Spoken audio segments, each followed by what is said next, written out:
what we are seeing in this country is judicial impunity, and we are having judiciary that has gone wrong. While we respect the principle of independence of judiciary and principle of separation of powers, we always think as Parliament that judiciary normally oversteps their mandate, because the work of judiciary is to interpret the law.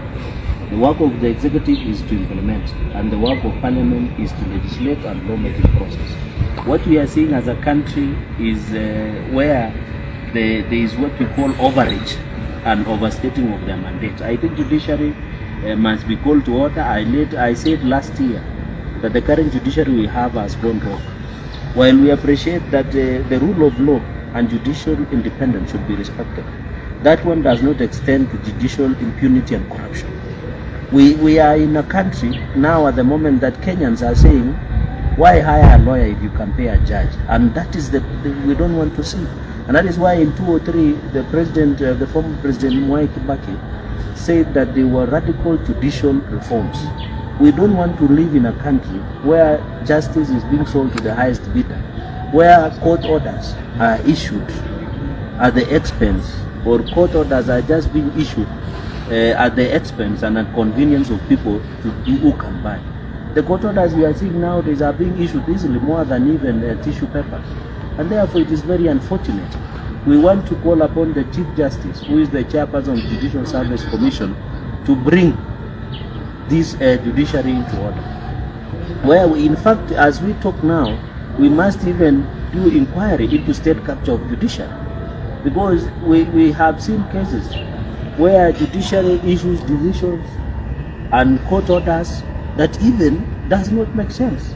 How can you issue a court order against cutting down of NHIF to 300 shillings to every Kenyan? I thought these judges and judicial officers are family and relatives and their children and even their parents who are in the village, who cannot afford to pay 300 shillings, who cannot pay 500 shillings in NHIF. The president was proposing that NHIF cover the Kenyans who do not have job should be given opportunity to pay 300.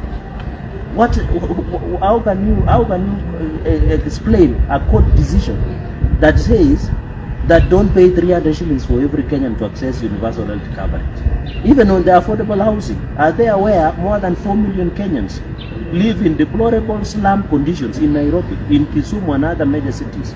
We're having even rural slum in some of the counties that we have in this country. The president has come up with a program of affordable housing where Kenyans, and one of the basic human rights is decent housing, food and clothing. The president is proposing to fix the issue of affordable housing.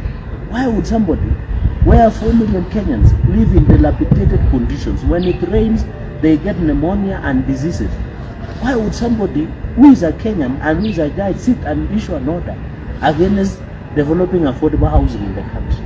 I think, as the president said, we must have a conversation as Kenyans, because while we respect the principle of separation of powers, while we respect the rule of law, I think some of the court decisions and court orders that are being issued does not make sense. And judiciary should be aware they are not immune to criticism. The people daily criticize Parliament and even executive. Why is it when we criticize judiciary for the wrong and the court orders that are being issued that does not make sense or not even anchored in morality or law, the people who are quick to say they cannot be questioned is judiciary, the Law Society of Kenya, the Senior Bar Council. When we appreciate their concerns, they should assist us in fighting corruption in judiciary, because corruption is not only found in other areas but also in judiciary. And therefore, the president, as a Kenyan, as a leader of this country, was within his right. Number two, under Article 159, judicial authority is derived from the people. Article 160 the same.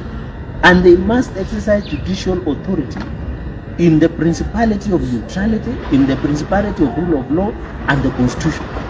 So judiciary does not exist in isolation. They derive their authority from the people under Article 159 of the Constitution. And therefore, as a country, we must even think where in other jurisdictions where judges are voted to office. It is a high time, as we have this conversation, judges and judicial officers must be voted to office, because in other jurisdictions like America, even the attorney generals of states are being voted for the offices, so that when they exercise power, they exercise on the